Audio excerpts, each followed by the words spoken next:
To all of you students. बेटा अभी हमारा जो टॉपिक चल रहा है वो इशू ऑफ डिबेंचर का चल रहा है। मैंने लास्ट वीडियो में आपको एंट्रीज बताई थी इसकी सारी, और एंट्रीज बेटा बिल्कुल इशू ऑफ शेयर की तरह है, बिल्कुल भी कोई डिफरेंस नहीं है, कोई भी किसी तरह का कोई भी प्रॉब्लम आपको क्रिएट नहीं होगी। ठीक है, तो इशू ऑफ डिबेंचर बिल्कुल same as it is issue of share की तरह। जिस तरीके से आपने इशू ऑफ शेयर पढ़ा है सेम बेटा उसी तरीके से बिल्कुल एज इट इज डिबेंचर का टॉपिक है, बस शेयर्स के जगह नाम किसका एडजस्ट हो जाएगा, डिबेंचर का। तो चलिए सबसे पहला हम इलस्ट्रेशन नंबर 1 लेकर चलते हैं। आपके क्वेश्चन आपके स्क्रीन पर है। Govind limited issued 5012% debenture of ₹100 each eight पर। 100 का डिबेंचर हमने 100 में ही एट पर पे बेच दिया है, जिसमें एप्लीकेशन पर ₹20 है, अलॉटमेंट पर ₹20 है, फर्स्ट कॉल पर ₹30 है एंड फाइनल कॉल पर भी ₹30 है। पब्लिक अप्लाइड, देखो गोविंद लिमिटेड के पास 5000 डिबेंचर्स है, लेकिन पब्लिक ने अप्लाई कितने के लिए किया है, 6000 डिबेंचर्स के लिए। कंपनी मैक्सिमम अलॉट कितने कर सकती है, 5000 डिबेंचर, क्योंकि कंपनी के पास है ही 5000 डिबेंचर। ये बात समझ में आ रही है, कोई बात नहीं। उसके बाद application for 4500 debenture were accepted in full. जिन्होंने 4500 डिबेंचर्स के लिए अप्लाई किया था उनको पूरे के 4500 डिबेंचर अलॉट कर दिए हैं। ठीक है, उसके बाद जिसने 800 डिबेंचर के लिए अप्लाई किया था उसको 500 डिबेंचर अलॉट किए हैं। ठीक है, यहाँ तक ये बात समझ में आ गई। और जिसने 700 डिबेंचर्स के लिए अप्लाई किया था उनको रिजेक्ट कर दिया गया। यानी कि अप्लाई कितने हैं बेटा, 6000, और अलॉटेड कितने बेटा, 5000। ये टोटल कर लेंगे। यहाँ तक ये बात समझ में आ गई होगी आपको। तो money overpaid on application was utilized towards on allotment. कह रहे हैं जो एक्सेस मनी एप्लीकेशन पर कंपनी के पास रिसीव हुआ है वो हमें अलॉटमेंट का एडजस्ट करना है, कोई दिक्कत नहीं है। एंट्री करनी है हमें, पास journal entry assuming that all money duly were received accept final call. कह रहे सारा का सारा पैसा हमें रिसीव हो गया है, लेकिन एक डिबेंचर होल्डर था जिसको कंपनी ने 200 डिबेंचर इशू कर रखे थे, उसने 200 डिबेंचर्स की पेमेंट नहीं की, फाइनल कॉल की। ठीक है, कोई बात नहीं, फाइनल कॉल की पेमेंट नहीं की तो फाइनल कॉल में देखेंगे उसको। सबसे पहले एंट्री क्या होती है, एप्लीकेशन मनी रिसीव की। एप्लीकेशन मनी रिसीव की क्या एंट्री क्या हो जाएगी, बैंक अकाउंट डेबिट टू कितने परसेंट डिबेंचर है, 12% डिबेंचर एप्लीकेशन अकाउंट। देखो बेटा ओवर सब्सक्रिप्शन का केस है। ओवर सब्सक्रिप्शन का केस क्यों आ गया, क्योंकि पब्लिक ने अप्लाई ज़्यादा के लिए कर दिया। तो एप्लीकेशन की एंट्री किससे होगी, 6000 से, बाकी allotment first and second call की 5000 से होगी। ये बात समझ में आ गई। तो 6000 इंटू एप्लीकेशन कितने की, 20 की है, तो यहाँ पे कितना आ जाएगा, 1,20,000। ये बात समझ में आ गई होगी आपको। उसके बाद हमें देखनी है सेकंड एंट्री। सेकंड एंट्री क्या है हमारे पास कि 12% debenture application account debit to 12% debenture account to 12% debenture allotment account and to bank account.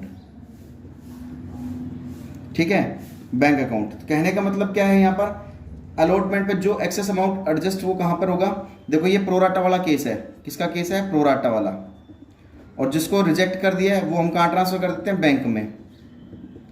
तो सबसे पहले यहाँ पर तो 1,20,000 लिख देंगे। अब बैंक में कितना जाएगा, 700 को रिजेक्ट कर दिया, 700 इंटू एप्लीकेशन कितने की है, एप्लीकेशन कितने रुपए की बेटा, 20 रुपए की। तो 700 इंटू 20 कितना आ जाएगा, 14,000 ही आ जाएगा। 800 को 500 करें तो 300 इसको नहीं करें, 300 इंटू एप्लीकेशन 6000 ये आ गया, और 1,00,000 यहाँ जाएगा डिफरेंस इसका। ये हमने अलॉटमेंट पे कितना एडजस्ट कर दिया, एक्सेस अमाउंट 6000 रुपये। अब अलॉटमेंट की एंट्री पे आ जाओ, अलॉटमेंट मनी ड्यू क्या एंट्री कर देंगे, 12% debenture allotment account debit to 12% debenture account. अब एक बात ध्यान रखना, allotment first and final call की एंट्री कितने से होगी? 5,000 से होगी। अलॉटमेंट कितने रुपए की है? 20 रुपए की है, तो कितना आ जाएगा? 5,000 इंटू 20, 1 लाख रुपए। यहाँ पर भी 1 लाख रुपए। फोर्थ एंट्री किसकी कर देंगे? अलॉटमेंट मनी रिसीव की। तो एंट्री क्या कर देंगे? Bank account debit to 12% debenture allotment account. ठीक है, अब यहां देखेंगे एक बार कि हमें 1 लाख रुपए ही देना था, 1 लाख रुपए यहां ट्रांसफर करना था, लेकिन 6,000 रुपये हम पहले से कंपनी को दे चुके हैं। एक्सेस अमाउंट जो था वो रिसीव हो चुका है कंपनी को, तो अभी कितना देना है? और 94,000 कंपनी को और देना है हमें। ये बात समझ में आ गई आपको? नेक्स्ट देखते हैं, फर्स्ट कॉल मनी रिसीव की ना ड्यू की, sorry, first call money due की क्या हो जाएगी? 12% debenture first call account debit to 12% debenture account. 5,000 shares है, 5,000 शेयर्स है, फर्स्ट कॉल कितने रुपए की? 3 रुपए की है, तो कितना आ जाएगा बेटा? 1.5 लाख। 5,000 इंटू 30, ठीक है। उसके बाद रिसीव की एंट्री कर दो, फर्स्ट कॉल रिसीव की bank account debit to 12% debenture first call account. कितने से? पूरे से 1.5 लाख से ही। ये बात समझ में आ गई? अब सेवंथ एंट्री क्या हो जाएगी? Final call money due. Final call money due की क्या एंट्री होगी? 12% debenture final call account debit to 12%। तो कितने रुपए से बेटा? 5,000 डिबेंचर्स हैं इंटू 30 रुपीज़, वही 1,50,000 का आ जाएगा। एट्थ एंट्री क्या कर देंगे? रिसीव की bank account debit to 12% debenture final call account. अब देखिए 1.5 लाख तो हमें ड्यू था, ड्यू पूरे 1.5 लाख से था, लेकिन एक व्यक्ति के पास 200 डिबेंचर्स है, उसने फाइनल कॉल मनी पे नहीं की। फाइनल कॉल 30 रुपये की है, तो उसने कितना रुपये पे नहीं किया? 6,000 रुपये पे नहीं किया उसने। तो यहाँ कितना अमाउंट रिसीव होगा कंपनी को? 1,44,000।